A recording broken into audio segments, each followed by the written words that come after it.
History Secrets.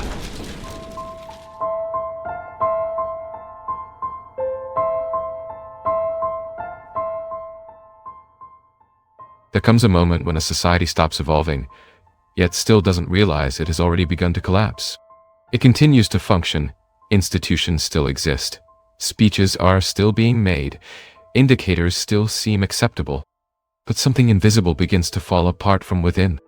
Cohesion weakens, trust dissolves, and slowly, the system loses its ability to sustain itself. What we will see here is not an absolute prediction. It is a possible reading, built from historical patterns, social dynamics, and political decisions accumulated over time. And perhaps the most uncomfortable part is this: collapse rarely comes from the outside. It is born from within.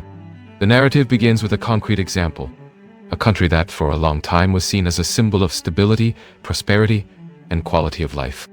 A country that seemed to have found a rare balance between wealth, security, and well-being. But that balance began to strain. In recent years, structural changes began to accumulate. Accelerated population growth, driven by intense migration flows, concentrated millions of people in a few urban centers. This generated a chain reaction. Housing prices soared. The cost of living increased continuously. Pressure on public services intensified. At the same time, wages did not keep up with this pace. The result was an unstable equation. Working was no longer enough to guarantee basic security. In some cities, it became almost impossible to survive without an income far above average. And when a society reaches this point, the consequences begin to appear. Crime increases. The homeless population grows. Addiction spreads as a symptom, not as a cause. But here a central question emerges. It is easy to point to visible culprits: immigrants, foreigners, new social groups. Those who arrived more recently become the immediate target of collective frustration. After all, they are the ones who appear in everyday life, in queues, in the streets, in statistics. But this explanation is superficial. It ignores deeper layers of the structure.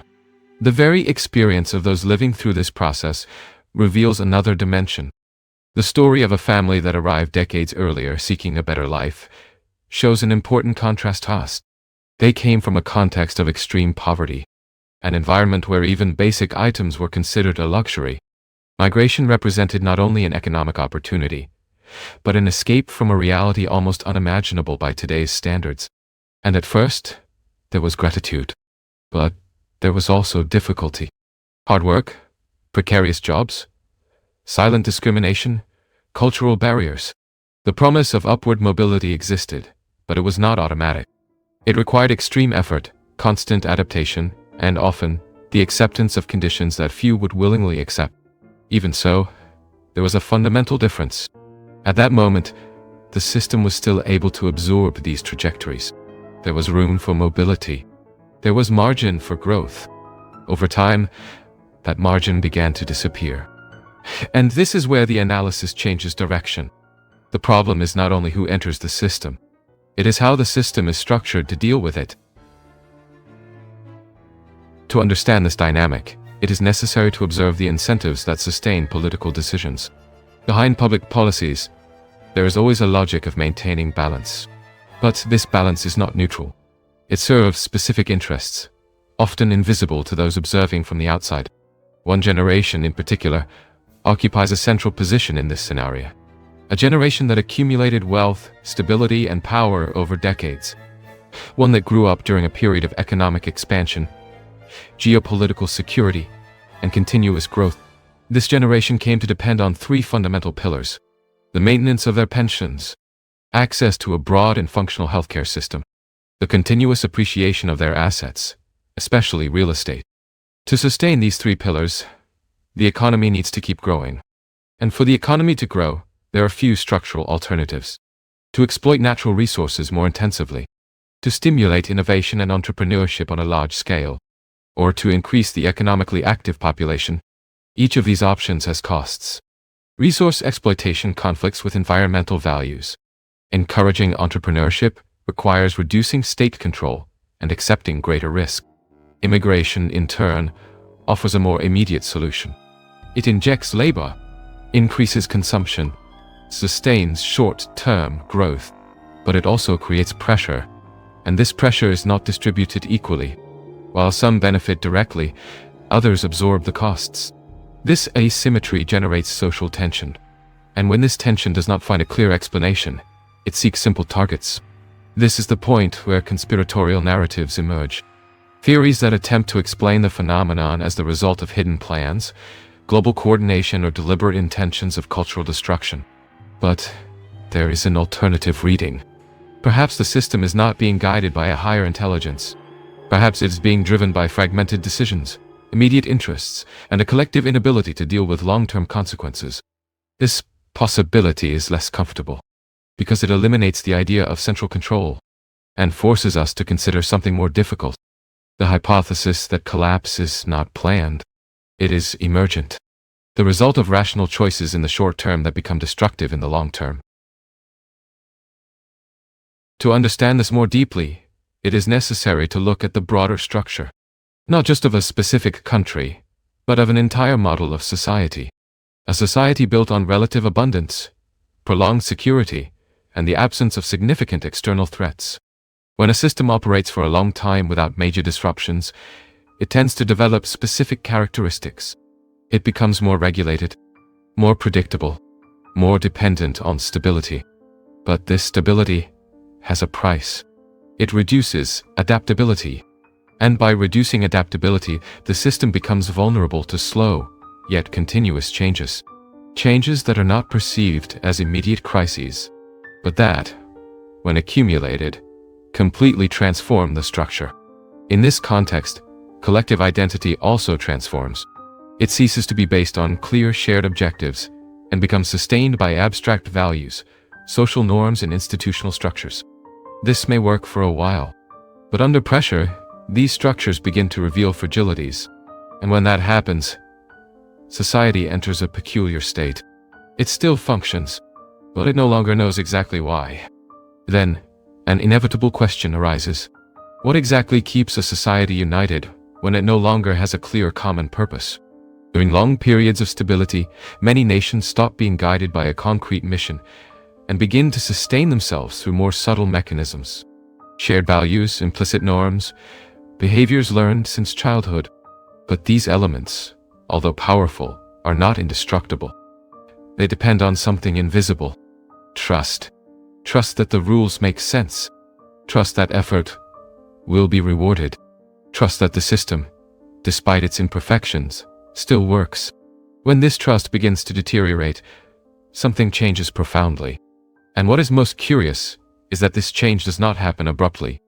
It is silent, almost imperceptible at first. People continue working, studying, paying bills, following their routines. But internally, their relationship with the system is no longer the same. A distance emerges, a constant doubt. And over time, this doubt transforms into behavior. Rules begin to be followed not out of conviction, but out of convenience. Cooperation gives way to caution. Empathy begins to be replaced by distrust.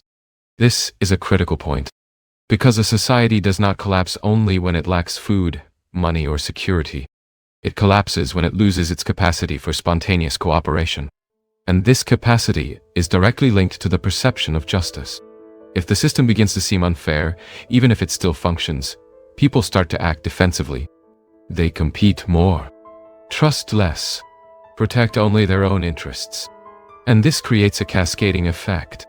Now, to understand why this process intensifies, we need to observe a specific characteristic of this social model: the absence of collective ambition.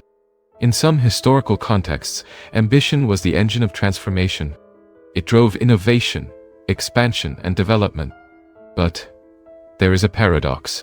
When a society reaches a high level of comfort and security, ambition ceases to be valued. It starts to be viewed with suspicion, as something aggressive, unnecessary, even undesirable. In this environment, a culture of moderation emerges. Avoid risks, avoid conflicts, avoid abrupt changes. At first glance, this seems positive, but in the long term, it creates a structural problem. Without ambition, there is no renewal. Without renewal, there is no adaptation. And without adaptation, Any external change, no matter how small, begins to generate disproportionate impact. This pattern can be observed in different aspects of collective behavior. A growing tendency toward obedience. People begin to trust excessively in authorities, experts, and institutions, not through critical analysis but by habit. Following rules becomes more important than questioning them. Another characteristic is the constant need to avoid conflict. In a highly diverse society, avoiding offending others becomes a priority. This creates an additional layer of self-censorship. People stop expressing opinions not because they changed their minds, but because they prefer not to generate friction. And finally, something more subtle emerges. The normalization of mediocrity. Not in the sense of incapacity, but in the sense of the absence of a pursuit of excellence.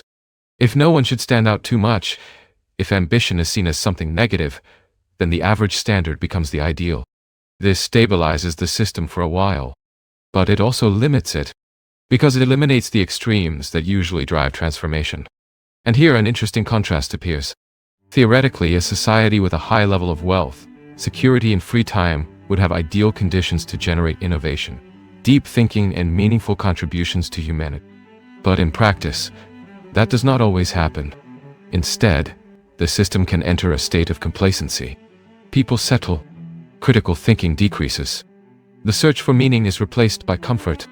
And little by little, collective potential ceases to be explored. At this point, the analysis connects to an even broader dimension. The relationship between generations.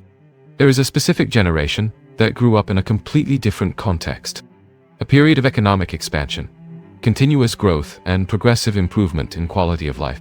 This generation learned that the world works in a certain way, that progress is guaranteed, that growth is natural, that the system will always find a solution. But the problem is that these assumptions are not eternal. They depend on specific conditions.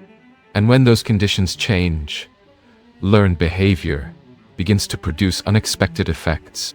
This generation accumulated power, economic power, political power, cultural power.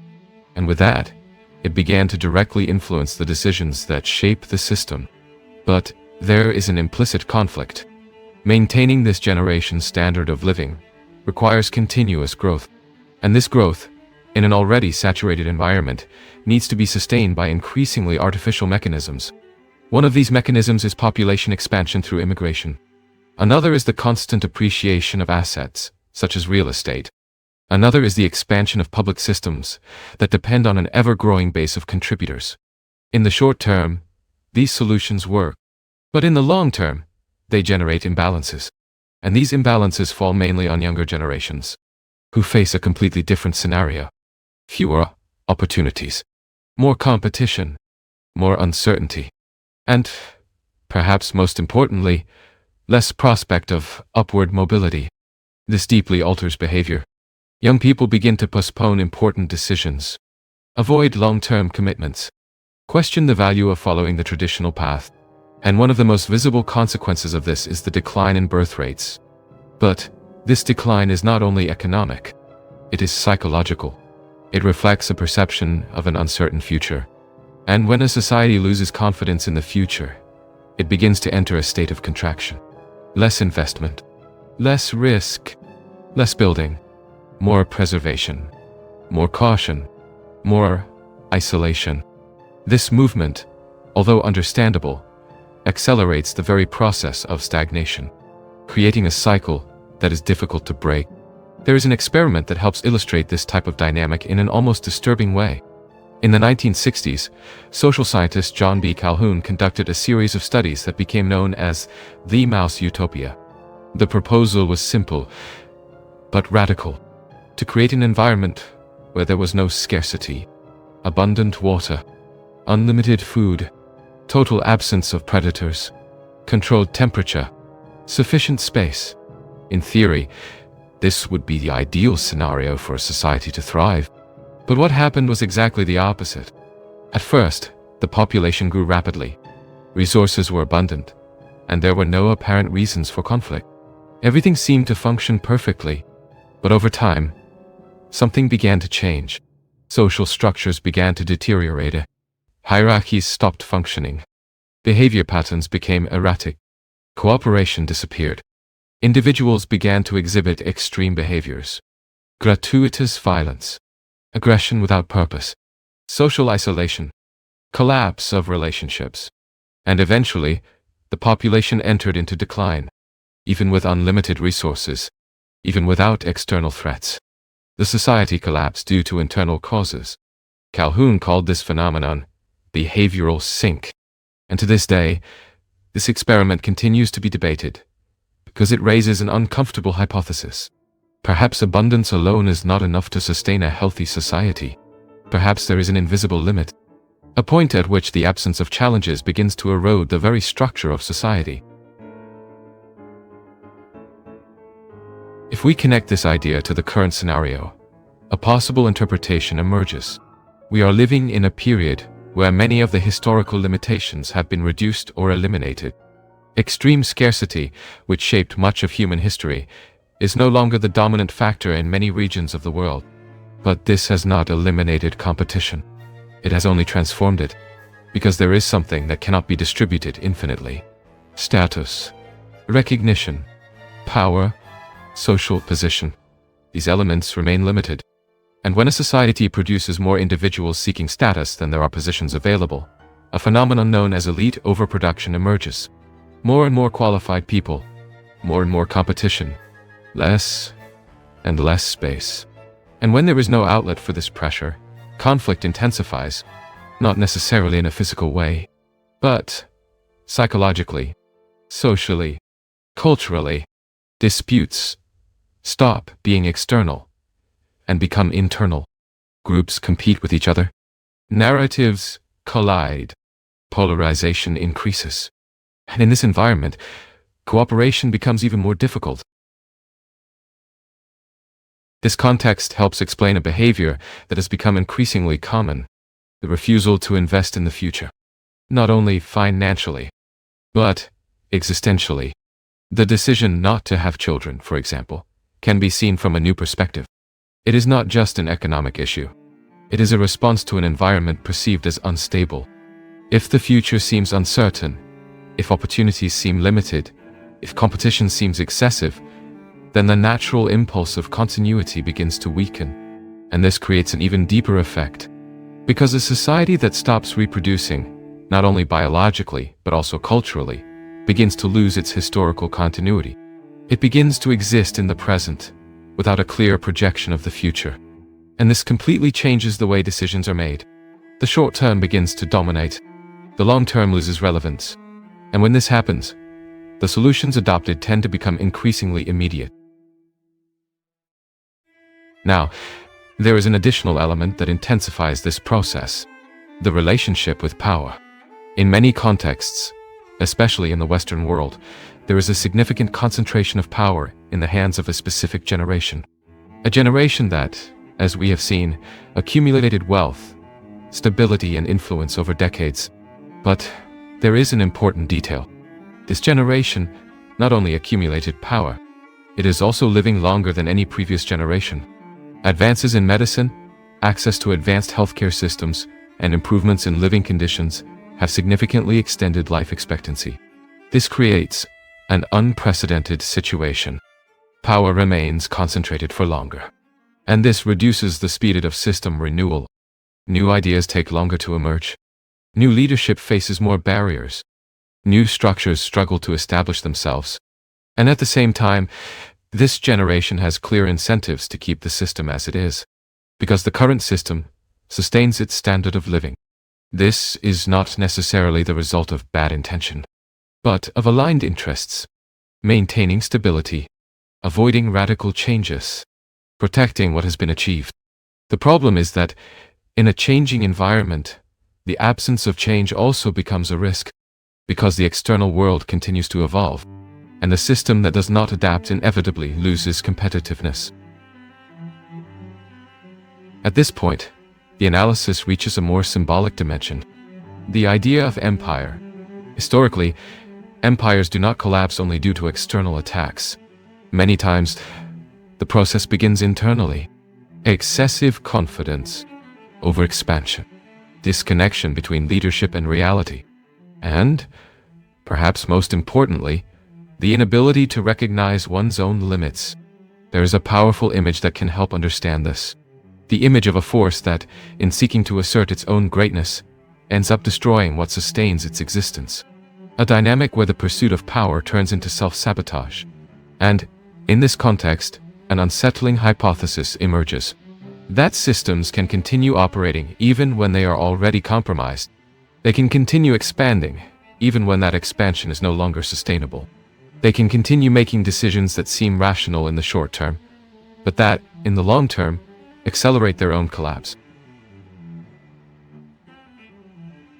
Faced with all of this, an inevitable question arises: what can be done?